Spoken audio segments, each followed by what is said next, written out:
Have you ever thought, while transplanting thousands of seedlings in the spring, there has got to be a faster way? Well, if that's you and you're wondering about a faster way, then stick around because I'm going to tell you all about a system called the Paper Pot Transplanting System that has saved me countless hours so that I could transplant much faster, not just in the spring, but all year round.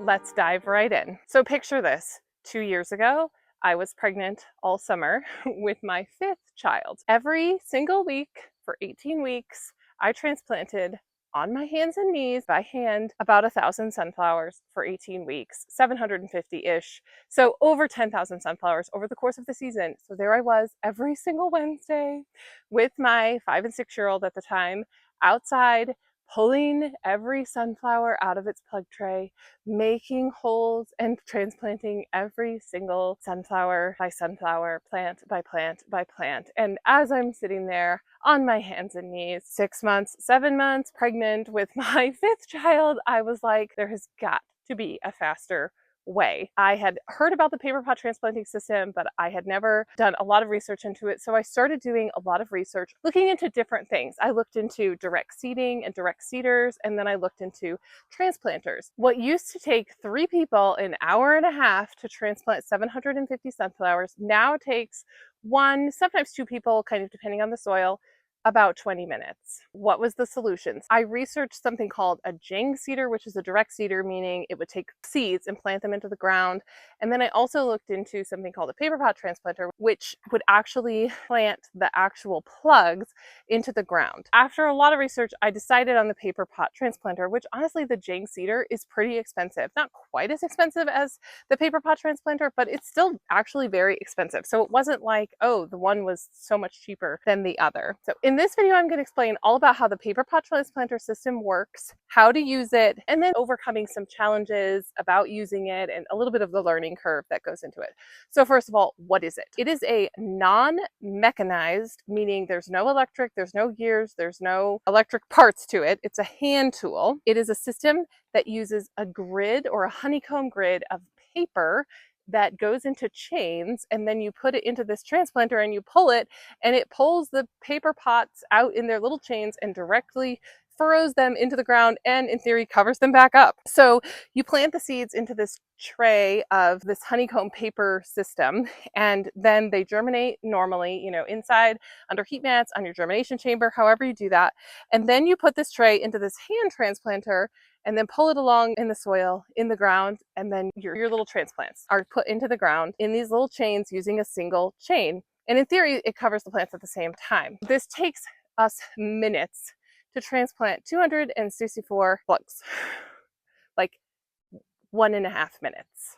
Not only does it save you a lot of time, it also saves your body, it saves your back, it just saves so much. It is so helpful. So I'm going to go like really into the nitty gritty of the transplanter. I bought mine from a place called Small Farm Works. It is located in Wisconsin, but the actual tool, the transplanter tool, is imported. It's Japanese made, Japanese developed and engineered and produced. They do ship all over the United States and Canada. And on the website, it actually says they can ship anywhere in the world. It just might cost a lot. But if you contact them, they do ship them all over. But you can also pick up from them. My brother lives in Wisconsin, about an hour away from where the Small Farm Works is located. So my parents happened to be driving, to my brother's house and picked up the transplanter for me. So that was lovely. It saved me on shipping. It's not close to my house. It's like 5 hours away. So first I'm just going to go into how much it costs and every single aspect that you need. So how much does it cost? These prices are from the website of Small Farm Works, and this is in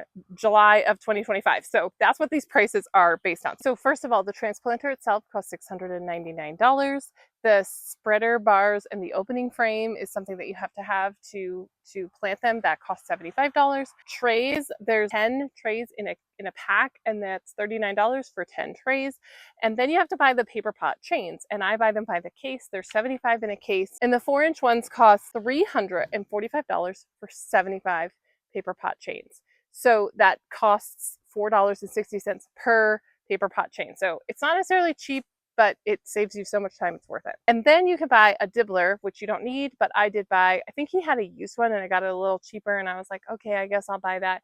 Yeah, I love it and it saves me so much time, but they're not cheap. Also, they're $225. You know, the whole kit itself is going to cost you over $1,000 to kind of get into. So that's what you need. There's a few things to be aware of. The trays that you get for the Paper Pot Transplanter are not the same as the standard 1020 tray, which is kind of annoying. They're slightly wider and about 2 inches longer. So when you think about your setup, like your heat mats are standard for 1020 trays, or at least mine are. Like I can fit 4 of them on my big heat mats, and I can only fit 2 of these because I have to put them, you know, the other way instead. Otherwise they're hanging off 2 or 3 inches, and then that section of the paper pots aren't germinating because they're not on the heat mat. My germination chamber was created with standard 1020 trays in mind because I didn't have this when I made the germination chamber. So you could easily create a new germination chamber with these specs. But so just something to be aware of. Your lights and your racks, like how all those things are situated, might be different. You know, you might need a different setup. Other thing is the paper pot chains themselves. Once you pull the chain out, it has different spacing. You can either buy paper pot chains that are 2-inch spacing, 4-inch spacing, or 6-inch spacing. I use 4-inch spacing. That's the only one I've ever bought. That's what I use for everything. You can plant them in a pattern where every other one is planted. It's a specific pattern, but there's instructions on the website for how to do that. I've never done that, but in theory, you could turn a 4-inch spacing paper pot chain into an 8-inch spacing paper pot chain. Okay, I'm going to walk you through exactly how to plant a tray of seeds into paper pots. The first thing you need is your spreader bars for spreading out the paper pots, and you need a paper pot chain. So you get your paper pot chain, you take the spreader bars, and there's white paper along the outside of the brown paper of the paper pot chain, and you slide your spreader bars into the slot. There's like a little slot for them to go. And then you pull it apart, you pull it open, you spread it open, and you put it on the opening frame. Now, there is 2 things that you need to really know and keep in mind. And I did not realize these things. And when I started, it really was difficult for me to figure out because I couldn't figure this step out.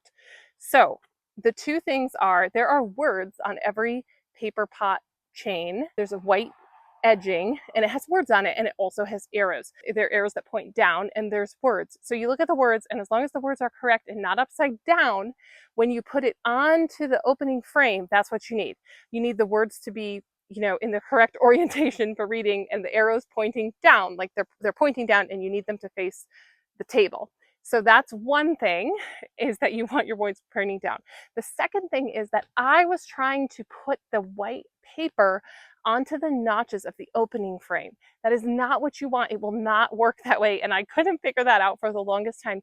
The brown actual paper pots need to go on the opening frame. And you'll see the little honeycombs in the video that I'm showing, that the brown paper pots need to go on the opening frame, not the white portion. That will totally mess up the planting and the spacing, and it just won't work. And you'll try and figure out, like, this kind of works, but it's not really working. So that was the key for me to understand that. And then you can easily hook the paper pot chain to the opening frame. Now that your paper pots are opened and on your opening frame, you can slide your spreader bars out. So you just slide them out of the notches, and it's all in the frame, and the spreader bars are off. And then you take a tray, one of your trays, you know, your not 1020 tray, your special tray, and I just like put it upside down on top of the paper pots and then flip the whole thing. It just makes it easier to put on. So you can just put your paper pots into the 1020 tray, and then you fill it with dirt, and it's pretty easy. Like, you just fill it with dirt normally. I use the dibbler. Really works well. You have to line it up straight, and then you just gently push it in. Don't be too gentle. I actually cracked mine. It's still together, but it kind of cracked. And then you're ready to plant your seeds like you normally would. I put them on heat mats. So here's the other tricky part. These are not standard 1020 trays. So like your standard humidity dome isn't going to fit. And I don't even know that they make one. Maybe they do somewhere, but I don't think Small Farm Works does. So my dad actually custom made me heat domes out of double-walled poly material that my husband got off the trash. And so you could probably make them out of all kinds of different things, but just be aware, we did make our own humidity domes out of this double-walled poly, and that works fine. Okay, so next, let's talk about actually using the planter to actually planting your paper pot chains into the ground, into the soil. Okay, be aware. There is definitely a learning curve. And so just be aware that the first couple times you use it, you're going to have to figure it out, and it's going to be a process, and it probably isn't just going to, like, boom, go like the video that I'm showing you. Like, oh, look, it's like magic. It takes some troubleshooting. And honestly, I still feel like we're tweaking it, and still kind of like there's still things that we're trying to figure out a little bit. A couple things to note.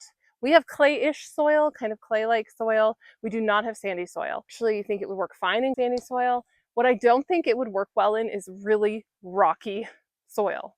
I'm not sure what works really well in rocky soil, but I think it would be difficult to use this in really rocky soil. Also, like super heavy clay soil. I mean, what works well in super heavy clay soil? Not a whole lot. It does have to be the right kind of soil. You also don't want it too moist. Like if your soil's really wet, it's not going to work well.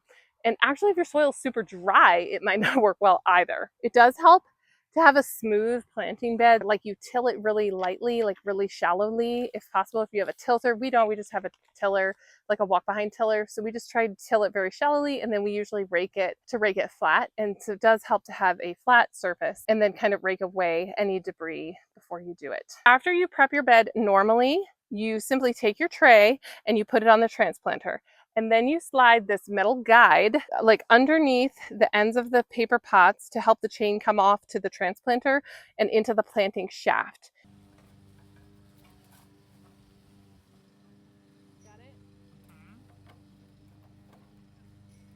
And then we just line it up, and then you grab the end of the paper pot chain and pull it out past the transplanter. And then you need something to secure the chain in the ground. You can actually just kind of bury it. You can use a landscape staple. You can have a kid hold it, something to just kind of stabilize it there for a moment. Use a small stick, some kind of debris that you find in your bed, something like that. It does help it to have it pinned down to the ground. And then you just walk backwards. And once you've gone like the first foot and a half, you don't actually need to have the kid keep holding it forever. So then you just walk backwards and the chain comes out and it's planted into the ground. Like, it's pretty amazing. It can be a little fussy, but it saves you so much time once you figure it out that I think it really helps. Now you might notice we actually have 2 bricks on the bottom of the planting shaft of our transplanter, and that's one of those tricks to like try to make it dig a deeper furrow and plant them deeper, because you need to have the paper pots actually covered with soil or your little transplants will dry out and it won't do well. They really need to be covered. So that's what we've actually had the hardest time, is getting those little pots covered with soil. So sometimes, depending on the soil moisture and the conditions, we actually have to go back and just hand cover the little pots in the ground. It's very easy to do. You can do it with a hoe. I use our Collier hoe. Often we just have a kid kind of come behind and do it. But still, my husband and I can transplant about 750 seedlings, just the 2 of us, in about 15 minutes. Way faster than pulling transplants and doing them one by one. Another consideration is you cannot leave your transplants in the paper pots for that long. You can't just leave these in there for 6 weeks. This is not a 6-week thing. Think of it like a little germination pot. Like, you germinate it, you get it tiny, and then you plant it. So I would say sunflowers can be in there 2 to 3 weeks. Zinnias maybe 4 if you're pushing it, but you really want them pretty small when you're transplanting them, because the bottom of it is all open.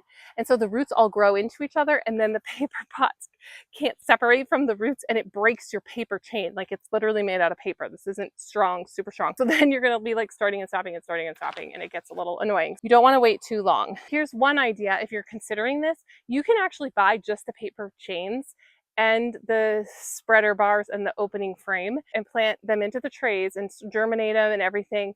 And it still does save you time, even if you don't have the transplanter. And then you just pull the paper, you like kind of dig the furrow by hand, pull the paper pot out by hand, cover it by hand. But it will give you an idea if you kind of want to figure out the system and you're not sure. And it will say that actually will save you time just by itself. So if you're kind of not sure, there's something you can try it that way. You don't actually have to have the transplanter, but having the transplanter does save you a lot of time. Another thing people wonder about is weeding. How do you weed this? Because I'm clearly not planting this into black landscape fabric or any other kind of fabric. So weeding, I think, is really easy. I just plant my chains far enough apart that I can get a Collier hoe in there, which is like 6 or 8 inches. I'm planting them apart. And then I just hoe with a Collier hoe once or twice, knock it down. The other thing I do is I put grass clippings in between the little actual chains, like the rows of chains. And also for sunflowers, which I plant a lot of, I never weed it. Yes, they get weeds, but the sunflowers outgrow the weeds, so I never have to weed it. I posted on my private Facebook group about selling flowers to florists, like, what are your questions about this paper pot transplanter? One of the questions people asked was, what do I plant with them? Do I only plant sunflowers? And the answer is no. You might notice I'm standing in front of cosmos and zinnias, and the reason is because these were all planted with paper pots. You can see the cosmos look amazing, and so do the zinnias, and then next to it you can't really see, but there's baby marigolds over there as well. I planted those, and then I also plant sunflowers. All my sunflowers are planted with a paper pot transplanter, and that's what I started with. And then this year I added doing cosmos and zinnias and it's been amazing. This is actually the best cosmos I've literally ever grown. I don't know why or if that has something to do with it, but they're amazing. So I did plant them in 4-inch pots, and then I thinned them after they were planted if there was a space. I did kind of cut out every other cosmos because 4-inch spacing on cosmos is super close, same with zinnias. So that's how I kind of worked around it, because I wanted to make sure I had really good germination. So I'd rather have over germination, and then when I was pinching, I just cut to the ground the other cosmos. So that's what I have planted so far: sunflowers, cosmos, zinnias, and marigolds. I know other people that have planted things like bupleurum, larkspur, amaranth, maybe celosia, that kind of stuff. I haven't done those, but just experiment and see, because you might be surprised what grows best. Okay, bed length. When the chain is pulled out, it depends on the chain. So every chain plants 264 plants, but depending on the in-row spacing depends on the length of the chain. So the 2-inch spaced paper pots, if it's pulled from end to end, it's 46 feet. The 4-inch ones pulled end to end are 89 feet, 89.6, so 90 feet. And the 6-inch ones are 131 feet.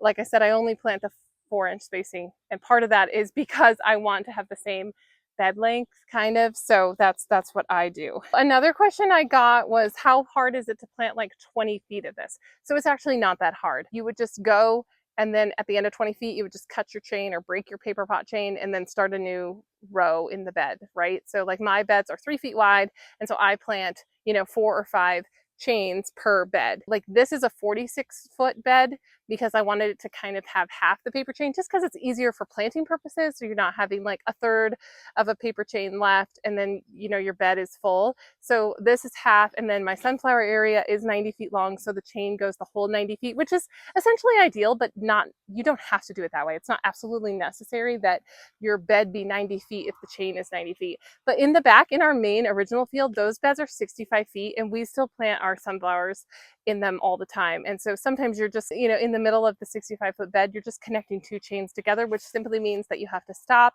and then pull out a new paper chain, put in your little landscape staple to hold the chain in place, and then keep pulling out the chain. And then at the end of the bed, you're not going to be at the end of your paper pot, and so you cut it and restart it. It might sound like it's annoying, but it's really not hard. I would say you can use it in any bed length. Ideally, it would go in a 90-foot bed if you're using a 90-foot chain. Not necessary. Somebody asked me my system for planting sunflowers, and I've also gotten a lot of questions about, why do I transplant sunflowers instead of direct seeding them in the ground? This isn't really a sunflower video, but I'm just going to really briefly go through how I plant sunflowers. There's 2 reasons. One, because Lisa Mason Ziegler says to transplant them, and that's who was like my flower farming mentor from the beginning. And so I just kind of did what she said. And the reasons for that is because when you're putting in transplants, I'm not beholden to the weather, rain, sun, temperature, moisture to germinate that sunflower seed. I have all the control over germinating my sunflower seeds inside. I plant sunflowers every 7 to 10 days. I kind of try for 7 days, but sometimes it's more like 10, just the way life goes. So I'm not, having to water them 5 days in a row to get them to germinate. I have a more consistent bloom because I'm not as reliant on the weather, and I have more control over my environment for actually starting and germinating the seeds. So that's biggest reason. Other people say like the birds eat the seeds, which I could totally see that, and different things. And it's actually not the easiest to transplant them. Like you would need something like a Jang cedar, because earthway cedars, I've tried to transplant them with that, and it's really tricky to transplant them with that. Like you really need a better direct cedar than that. Jang cedars, they're also not cheap. This is not like, oh, you buy this $100 thing and it's going to solve your problems. No, it's pretty comparable in a lot of ways to the Paper Pot Transplanter. And then the Paper Pot Transplanter gives me a lot more versatility to transplant other things that I don't, again, want to be beholden to the weather to germinate my zinnias, sunflowers, marigolds, cosmos, all the things, right? So what's my system for transplanting thousands of sunflowers? Now, I plant sunflowers every week for about 18 weeks. I transplant 3 264 paper pot chains every week, usually on Wednesday. Sometimes it gets a little bit spaced out. My 8 and 9-year-old helped me with this, and we can plant these 3 trays in about 15 minutes. Like no joke, we all just go down there, 15 minutes, boom, we're done planting 750 sunflowers. So it's pretty easy and quick. Yes, there's 3 of us. And then after we transplant them into the paper pots, like I explained earlier, then I water them in, I put them on heat mats. So usually they're on heat mats for 3 or 4 days. Then I actually move them up to my deck in the summer. In the springtime, I put them under lights, but in the summer, I put them on my deck. I have space out there. I never have to hard them off. They grow there for about 7 to 10 days, and then we transplant them when they're about 2 weeks old. And then they grow. I never weed them. I harvest them. I water them in and different things. So that's my system for growing sunflower transplants, like really nitty gritty. Like I've mentioned, I sell mostly to florists, and I have a free download called Tips for Selling Flowers to Florists. So if you're interested in that, click the link in the description and you can get those free tips as well. The transplanter saves us so much time. It's not perfect. It does take getting used to and kind of fussing and figuring it out, but it has saved us so much time, literally hours and hours and hours. And bonus, my husband actually likes to transplant with the transplanter, and he's better at it than me. And he doesn't really like transplanting plug trays, but he will transplant anything in the paper pot transplanter. So that's been a big win. So my husband has now taken over the planting of all the sunflowers, cosmosynia, marigolds. It was pretty funny the other day. He told somebody, "Oh, we don't grow marigolds." And I said, "Yes, we do. Actually, you just planted some." The other day. So if you have further questions, leave them in the comments. I know this is kind of probably new to a lot of you, but it really has really helped our farm with planting annuals and making that more sustainable and profitable. So if you're working to build a farm that supports your family and saves you time, you might want to consider one of these paper pot transplanters. And then if you enjoyed this video, I highly recommend that you check out my video about ranunculus and the profitability of ranunculus. If you want to run profitable farm and know the numbers about ranunculus, I shared all my ranunculus numbers in that ranunculus video, which we're actually like thinking about next year and thinking about ranunculus. So I think you're going to really enjoy that video. So until next time, I hope you keep farming and stay cool.